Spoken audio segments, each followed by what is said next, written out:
Hello, friends. Welcome back to the Genuine Life podcast, the lifestyle audio series designed to be a safe place for beautiful souls like yourself in a messy world. Welcome to the peaceful corner on the net where all are welcome to live life authentically, genuinely, and unapologetically. I'm your host, Jennifer Nicole, and I'm so glad to have you here with me today. I'm going to jump right into it because we have a lot to talk about. So, hello, superstars. How are you doing? How was your week last week and your weekend? Since we last connected, I actually had a really productive week at work, which is always a win. I'm not the best working from home, so it has been an adjustment for me, with a dog, and they have been aggressively doing construction across the way from me. And so it is not always easy to feel as productive as I'd like. And so having a good week is always a win in my book. But Friday, I drove almost 2 hours to Athens, Georgia to check out PJ Morton for his peace tour. And if you don't know PJ Morton, you may be familiar with his father. So he's a pastor, has a church out of New Orleans, but he has a son named PJ Morton as well. And he plays the keys with Maroon 5. So you may see him touring with them every now and then. But he also has like his own following. He does his own music, and it's pure R&B vibes, music you can really feel. He's amazing live. Like, if you love live music and he is coming to your town, I am begging you to put it on your to-do list. You will not regret going to see him in person. If you know me, then you know I will drive anywhere for him. So hit me up if you want a buddy to go, because I will go, okay? Saturday, I was supposed to be cleaning that day. And see, what happened was I got through a little bit, okay? But my friend called. Well, actually, she didn't call. I was being nosy on her Instagram stories, and she mentioned that she wanted crab legs. So I kind of invited myself. And thank God she accepted the invitation. So I ended up going to get crab legs. And it was awesome. It was an amazing conversation. It was great to be out the house and not smelling like Clorox. So, that was Saturday. And then what did I do Sunday?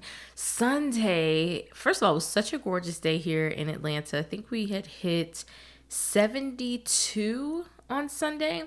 Sunny, it was gorgeous, but we celebrated my friend who is expecting not one, but 2 bundles of joy this summer. The baby shower was at a restaurant called South City Kitchen. Now, I know that they have multiple locations here in Atlanta, but it just happened to be my first time at the one in Smyrna. And y'all, this food was so good. I don't know who was making it. I don't know. At this point, I don't even care who was making it. It was so delicious. Everything was amazing. I'm always, and not that I'm any expert, but I used to work as a party hostess back in the day for kids. And one thing that can be difficult, especially when you have a large party, is time management, making sure people don't feel like you're forgetting them. When I tell you these 2 young ladies, if I had their name, I would scribble it everywhere. They were fantastic. Now, one time did they miss anything? Food was perfect. Everything was in order. Everything came out piping hot. Time management. The event started on time, ended on time. I can't even say enough about the service, the decor. Her mom, her aunt, and her sister went all out. It was just absolutely beautiful. So I just had a fantastic time celebrating my friend and seeing people that I hadn't seen in a while. So it was a really, really great day. It was just really cool. I finished the night on Sunday with a little bit of RuPaul's Drag Race, which I don't miss that show for anything. I love it. They give me the life. And of course, 90 Day Fiance, which I feel like is a whole podcast episode of what's going on with this season, because it is just so ghetto and a mess. So yeah. We'll table that for another episode. But anyway, you are here because many of you have asked how I was able to get a passport in 5 hours before my trip to Mexico last December. And I will say that you are probably going to reference this episode again in the future if you ever find yourself or maybe someone that you know in need of information like this. But there is a lot of information to share, a little bit of tea as well. So I feel like I need to stop rambling and jump right to it. But I did want to call that out. Like, this isn't something that you will probably find useful immediately because of what I'm going to share in a few minutes. There's certain criteria that qualify you in order to get your passport in the same day. But again, you might find yourself in need of this information in the future. So I thought it would be really good to have it as a podcast episode so that you can always have it to refer back to or to share with people, okay? So again, this is not something you would do just because you don't feel like waiting, okay?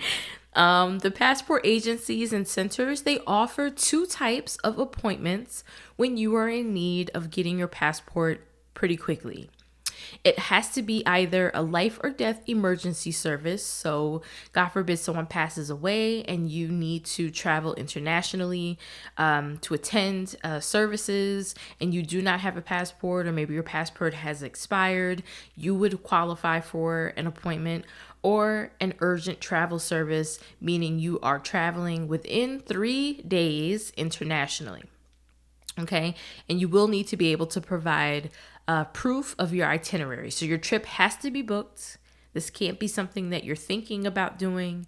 Your trip has to be booked. They are going to verify it both on the phone when you make your appointment and when you arrive to your appointment. So I say that to say, if for some reason, let's say you book your flights or whatever, you're supposed to leave in 3 days, you've already got your appointment with the passport agency, and let's say the day before you get there, they cancel your whole trip, right? Everything's a wrap. They canceled your flight.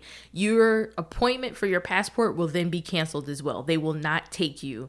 If you do not have a trip, they will not take your appointment. So keep this in mind. Again, okay? So again, you will need to be traveling internationally within 3 days with proof of itinerary, or God forbid, a life or death emergency service will qualify you for an appointment. So back in the day, you used to be able to just show up to the passport agency without an appointment. But you know, when the panna latte hit, they changed the rules.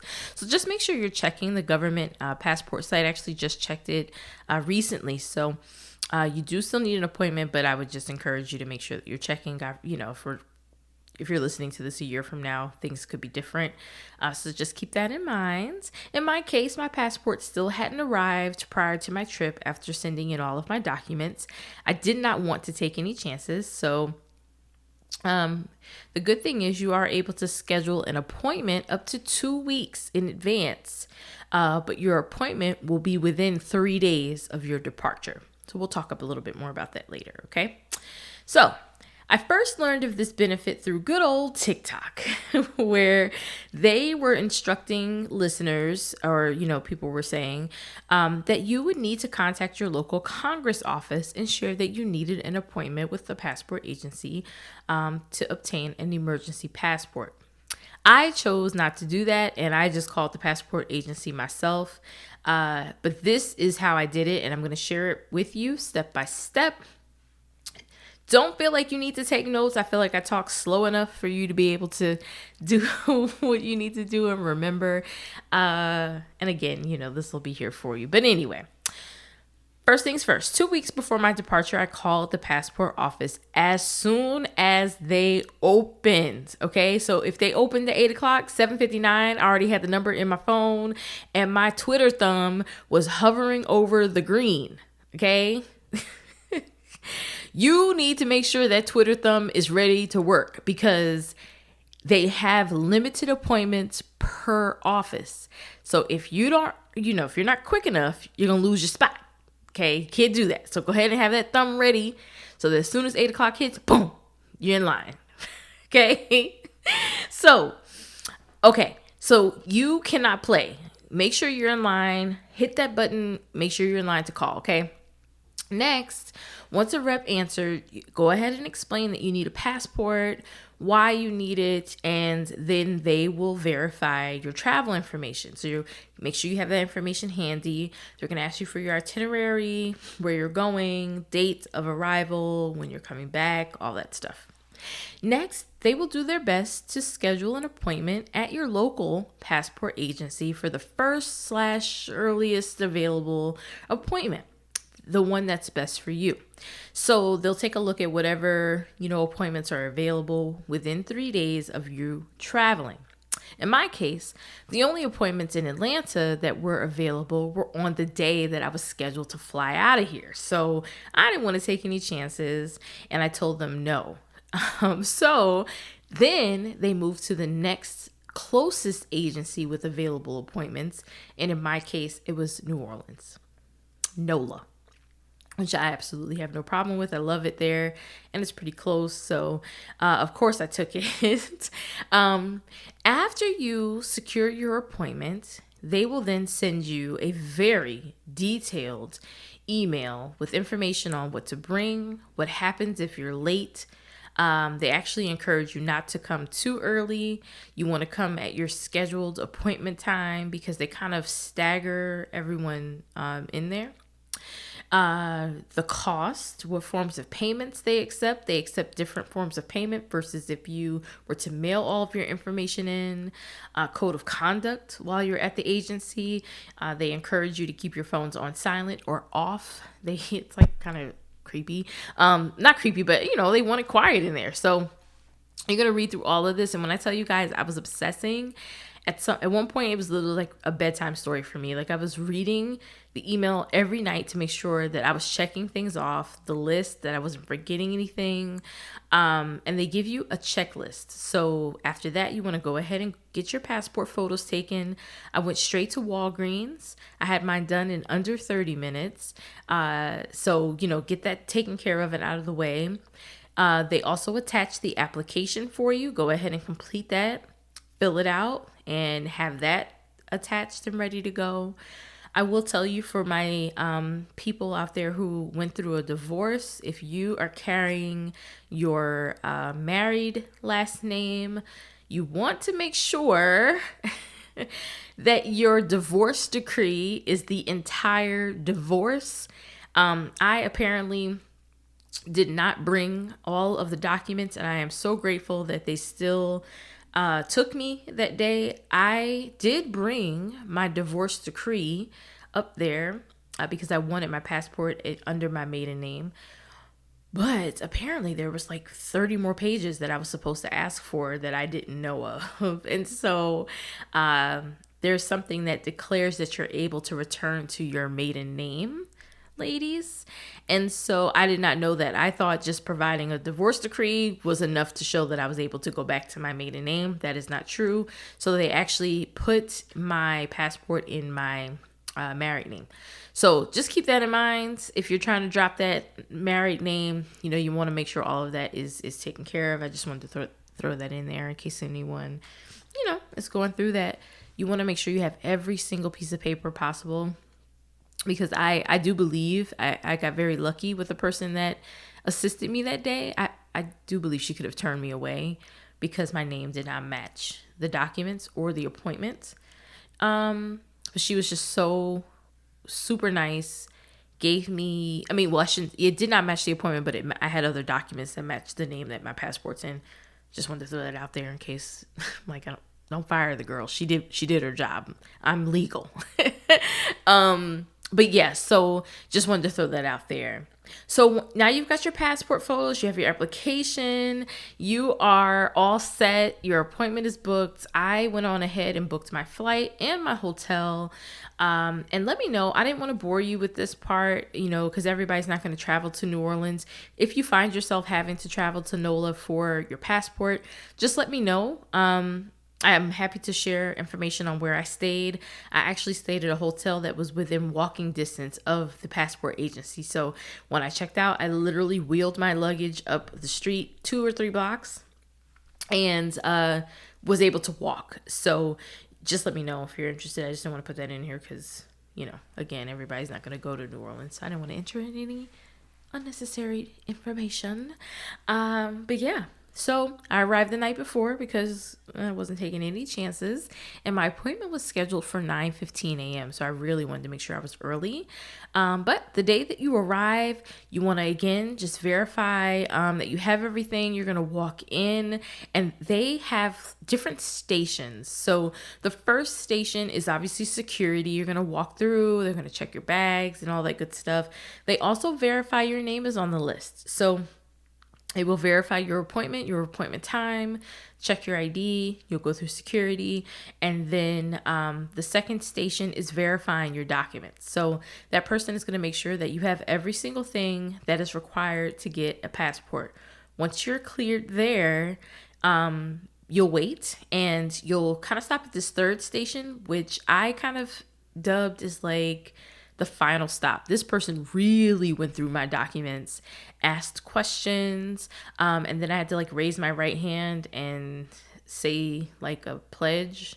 I can't remember that everything that I said was true. Actually, don't give me a line. I can't remember. All I know is I raised my right hand and I said I wasn't lying about nothing.